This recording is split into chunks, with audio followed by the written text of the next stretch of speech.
What's up, champs? Welcome to another episode of the Short Shifts Fantasy Hockey Podcast, brought to you by Keeping Karlsson. I'm your host, Louis Ezekiel, and joining me tonight is Jeremy Versillo. He's going to be with us all through the month of January, coming off an outstanding and very long shift with Brian last Friday morning. Jeremy, how you doing tonight? I'm doing pretty good, and I'm excited to be here for an extended time.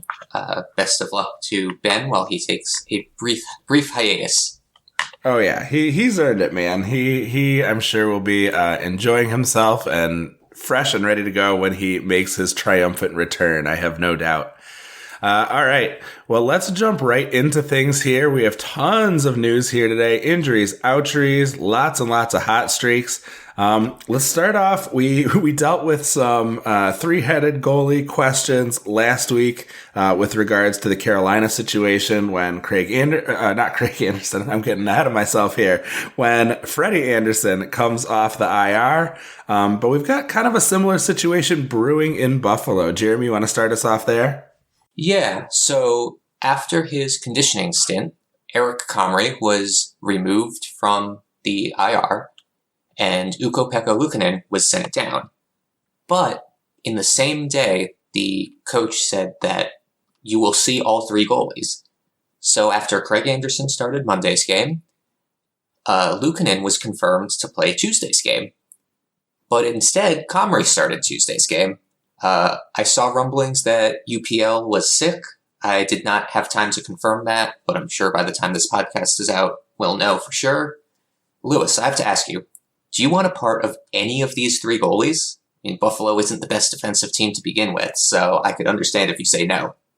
Yeah, I mean, I don't think to carry them. I had Anderson for yesterday's spot start, which I thought would go, or Monday's spot start, I should say, which I thought would go a little better than it did.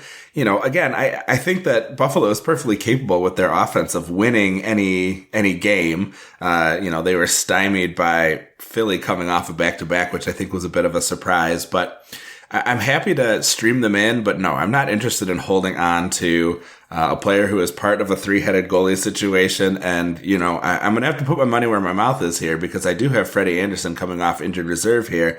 And if Carolina ends up holding them, I'm going to have to face some challenging decisions. So we'll keep an eye on that space as the podcast people say. But yeah, it's just too tough, right? Like, it's bad enough being part of a tandem where you're really not sure who's going to start any given game, but throw in a third variable. And I think, I understand where they're coming from a hockey sense, but from a fantasy standpoint, give me the stream, but I'm not super interested in carrying someone, when we don't really know who the true number one or even really like 1A is. Totally agree with you there. I mean, if I had to put money on it, I would guess Luukkonen's going to eventually take that job. He is their goalie of the future. He's looked really good this year, and he's had some good minor league stops. But you have all three of them are getting starts. That means no one of them is getting 50% of the starts, and that's just something you can't hold in fantasy. Yeah, I'm with you there. It's just too tough. We've got another kind of injury-outery situation to talk about over in Detroit. This one's an outery. We have Tyler Bertuzzi returning here on Tuesday night triumphantly as the Red Wings are holding a lead in quite a track meet of a game against the Winnipeg Jets. Obviously, it's not over. You all listening know how that finished up.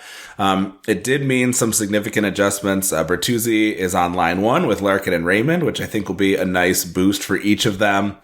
It does send Kubalik and also Raymond down to power play 2, Fabry and Bertuzzi taking power play 1 with Larkin, Perron, and Hronik.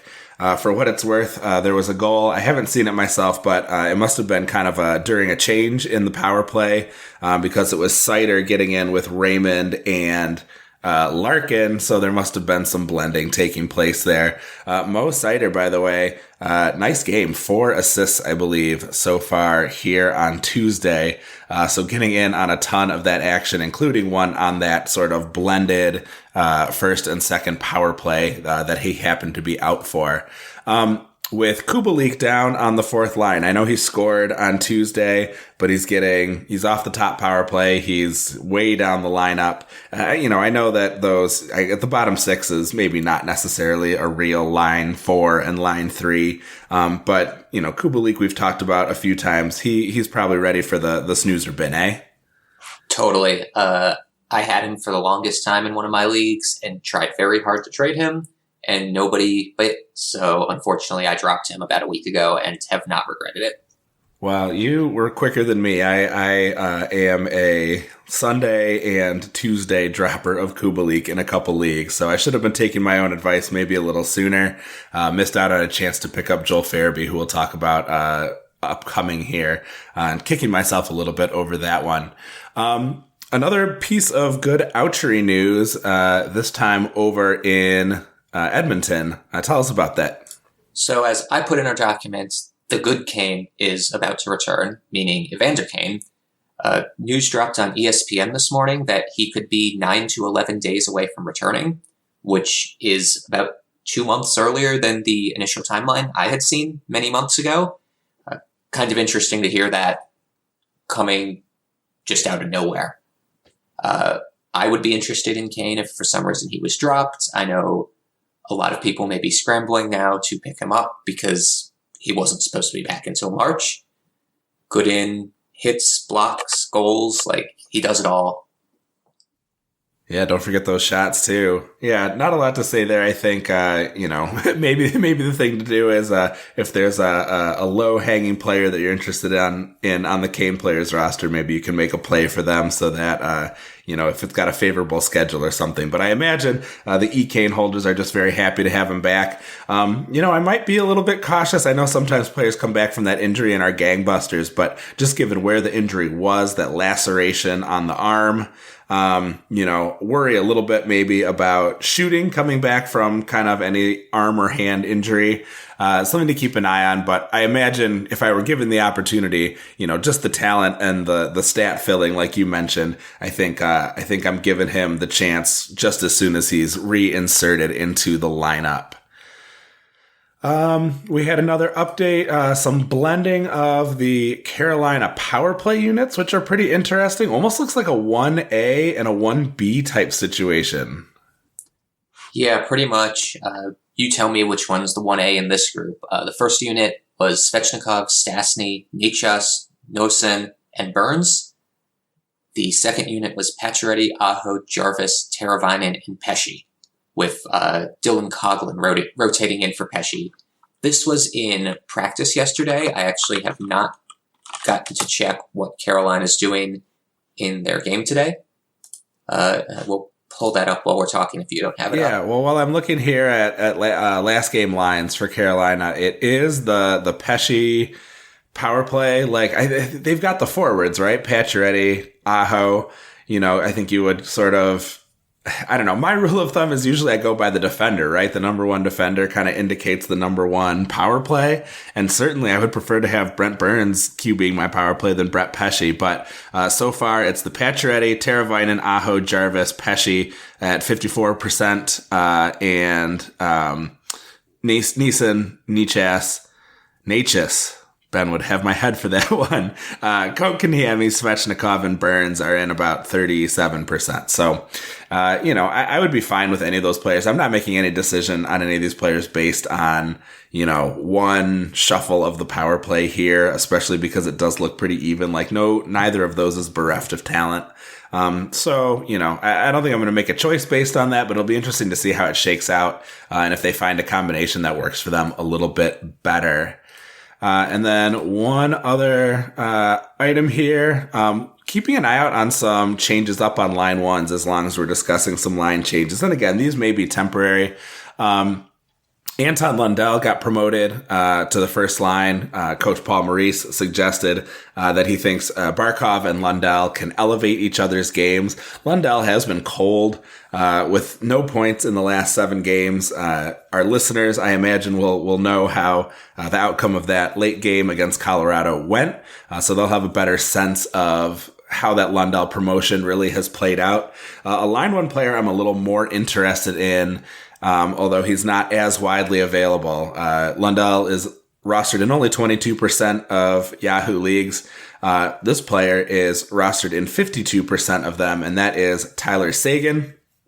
Mentioned on the Mega Show that he took over top line duty with Rupe Hintz out with injury. So far, he has an assist on a Jason Robertson goal here on Tuesday night. Pretty typical, the type of scoring you expect to see from Dallas. Jason Robertson scoring with whoever is on his line assisting. Just kind of typical stuff. But I imagine you would be taking, or I don't want to assume for you, but I would certainly be taking Seguin over Lundell, who's been quite cold with no points, in the last 7 games. Absolutely. Jason Robertson is quickly vaulting himself into the must-have line mates territory, similar to Alex Ovechkin or Nikita Kucherov. So if Sagan's centering Jason Robertson, I want him on my team. Yeah, definitely. All right, and then one more line shakeup down in the U.S. Capitol. Tell us a little bit about that, Jeremy. So at practice yesterday, the Caps lines had Kuznetsov centering Ovechkin and Milano, Backstrom centering Eller and Oshie, Strome centering Sheary and Wilson, and then Dowd, Johansson, and Hathaway as the fourth line. Definitely looks like the Caps are going for a top 9 type of look. I like Sonny Milano in that spot. If you're going to be playing with Ovi, why not give him a shot? Kind of a big downgrade for Dylan Strome, who is no longer on the top power play either. And then Lars Eller, TJ Oshie, maybe have some appeal. What do you think? Yeah, Strome came up on the Mega Show as a guy who, had been more or less staple to Ovi. Interesting that it is Backstrom's arrival that moves him, but not because Backstrom gets paired up with him. But you go back to what we saw much of last year, which is Kuznetsov with Ovi. Like you said, a nice spot for Sonny Milano, who's been producing even without necessarily having a ton of Ovechkin access. And yeah, certainly seems like a downgrade for Sheary and Strome, who we were talking about quite positively last week. So again, with all of these line shakeups that we've mentioned, take them with a grain of salt because they may not necessarily last.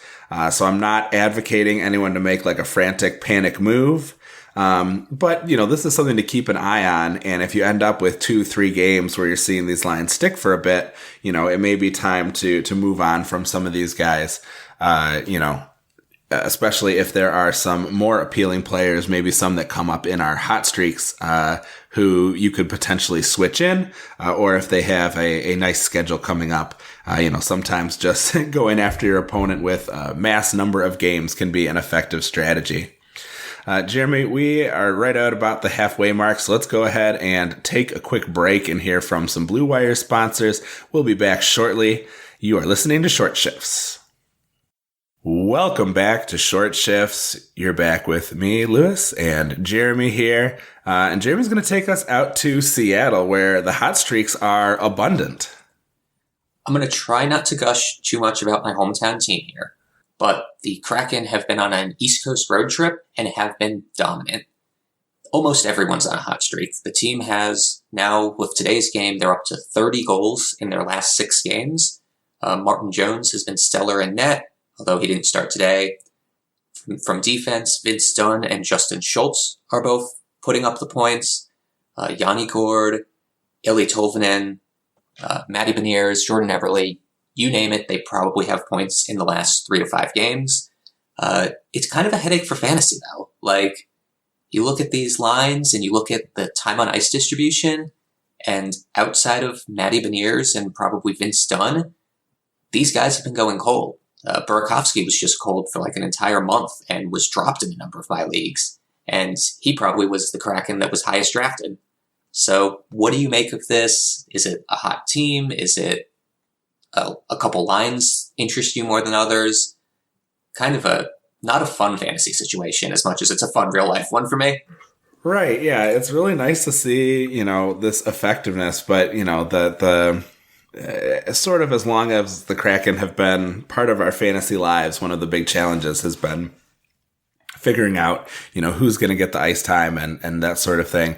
Tolvanen's just been on this tear. He obviously is enjoying his new environs. He, kind of struggled to keep his head above water in Nashville in terms of getting ice time.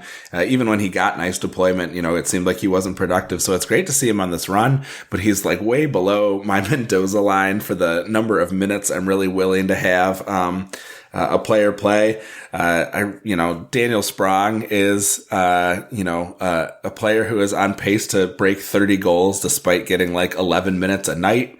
It's just very interesting to see all of this production despite the lack of minutes and what you would expect, that would kind of put a hard cap on what they're able to produce. And what it makes me feel like is it's probably a fair bit of overachievement. And unless we see those minutes really change, I've just been way too hesitant to add players like Sprong, like Tolvanen, the sort of classic, players that you want to have on the team, I think are fine. Even Oliver Bjorkstrand is picking things up a little bit here. But yeah, it just, the minutes are too wonky for me to really put my faith in it. Maybe if we, I worry sometimes that it's the kind of thing that's going to cost me because I'm too cautious on it. And, given my overall record in the cupful, maybe I should be taking more risks, but I just can't, bring myself to pull the trigger as exciting as some of these streaks are. Maybe a less shocking, hot streak, is one that we kind of have gotten used to seeing come the second half of the season, although he's had bursts throughout the first half that have been pretty good too, so it hasn't been quite the God, what do I do with this guy kind of situation. But Kevin Fiala, our second half star, launching off on his second half streak here right on time. Jeremy, I think you have some numbers for us on this guy. Yeah, so Fiala is up to 11 points in his last 6 games, including 4 points last night and a hat trick the game before, 26 shots in that period. And what may be most impressive of all is, well, all of the points last night were on the power play. A bunch of the other ones have been even strength, with his line mates of Blake Lizotte and Gabe Vilardi. Lizotte and Vilardi are the third line with Fiala, but he's still putting up numbers, still putting up shots. I'm wondering if those guys are worth looking at for a stream, because obviously Kevin Fiala is not available in any of your leagues. First question would be, do you stream Lizotte and Vilardi if they're available?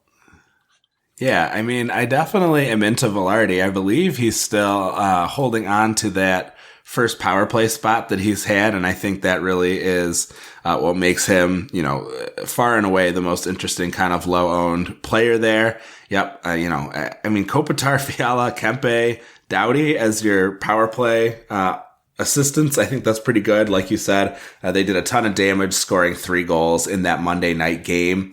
So Vilardi I'm interested in. Lizotte certainly less so.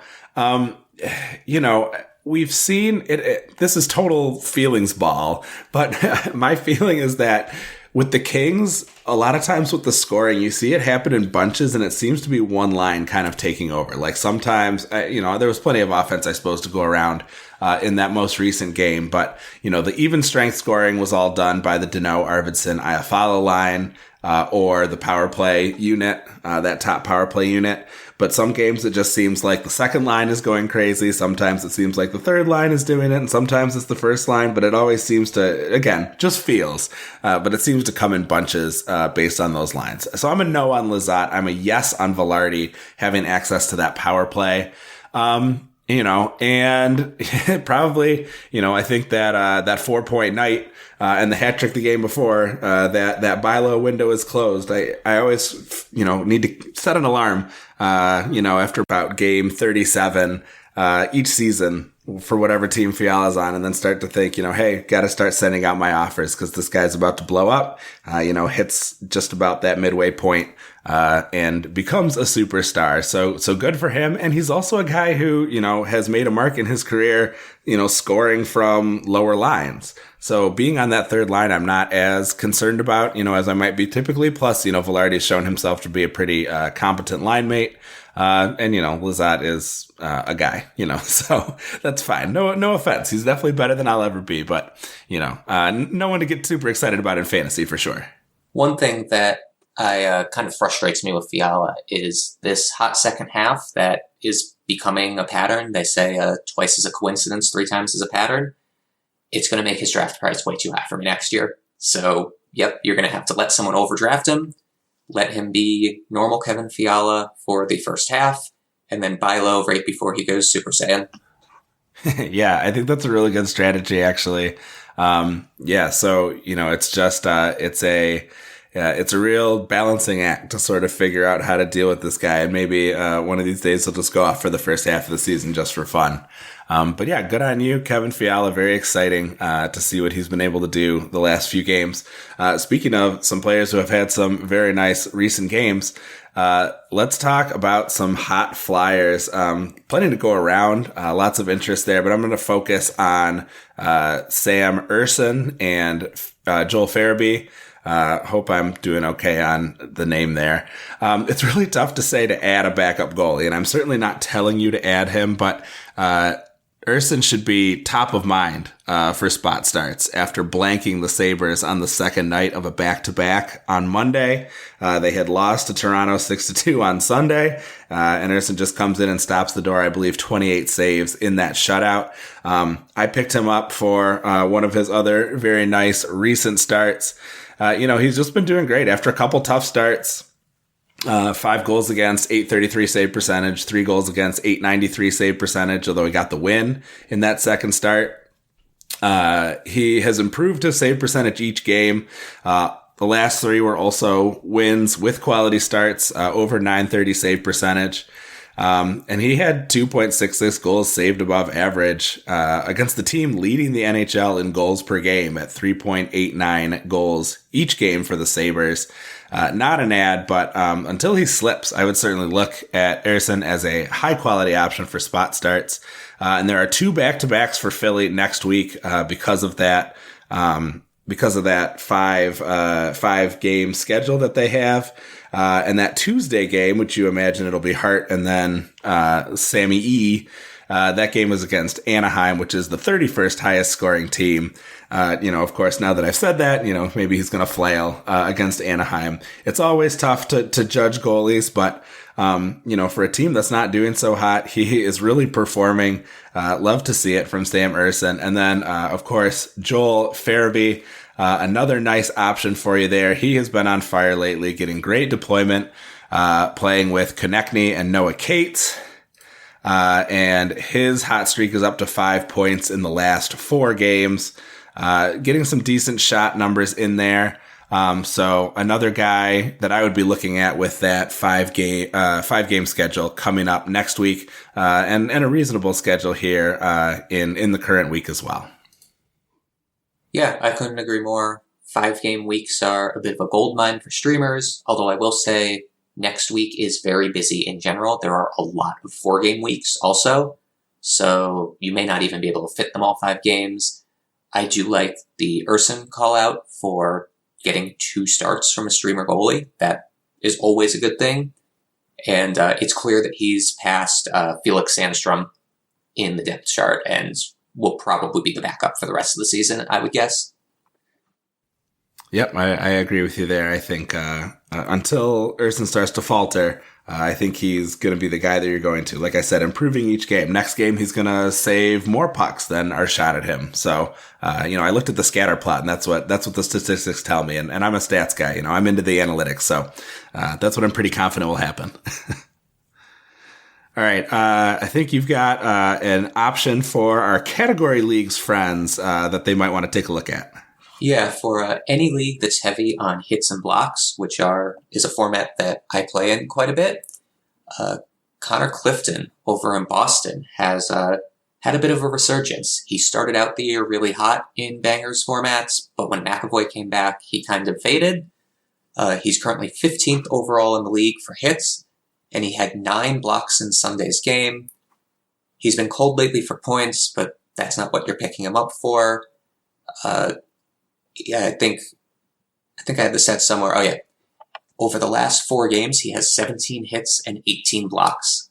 And yeah, if you need a defensive banger at the end of this week, pick him up.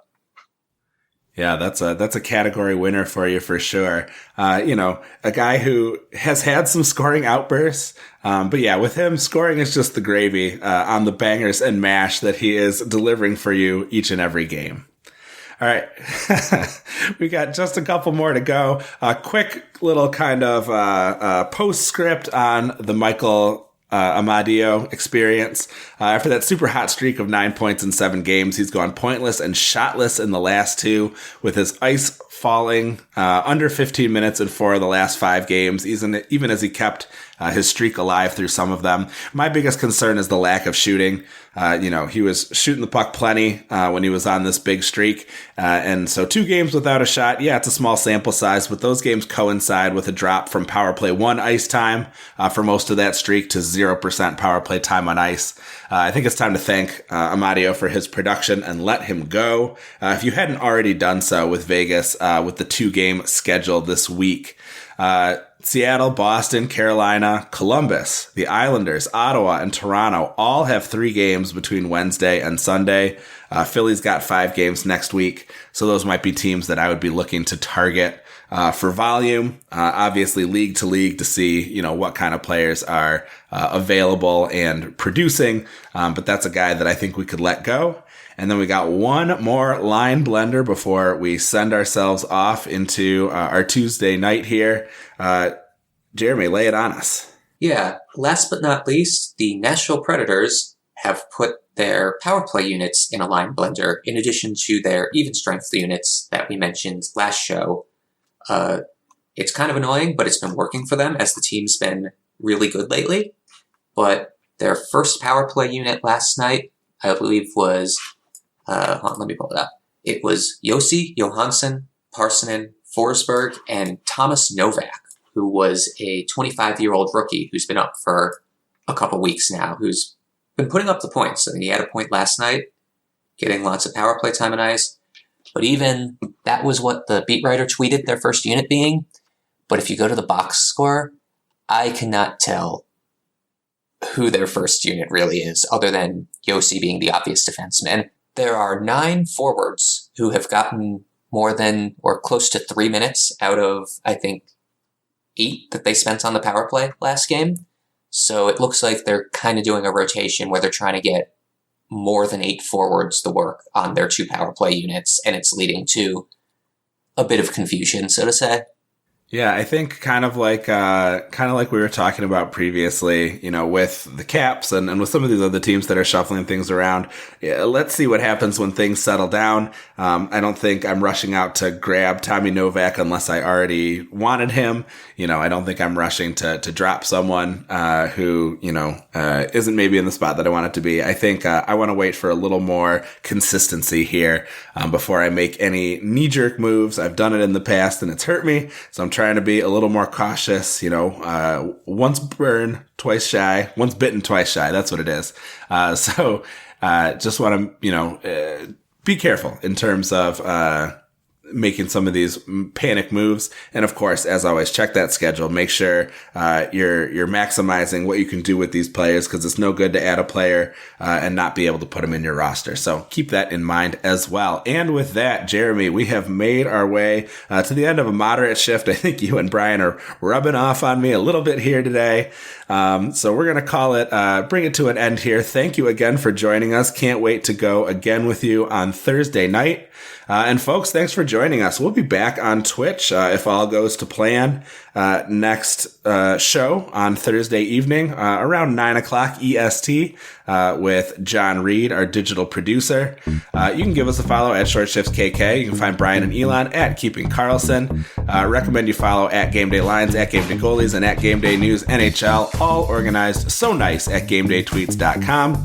Please visit that site and the other great sites we use to research our episodes at Yahoo, Frozen Tools, and Natural Stat Trick. Our intro and outro music was created by Pat Roach. John Reed is our digital media producer, so nice we will mention him twice in this outro. And until we see you next time, play smart and keep your shifts short.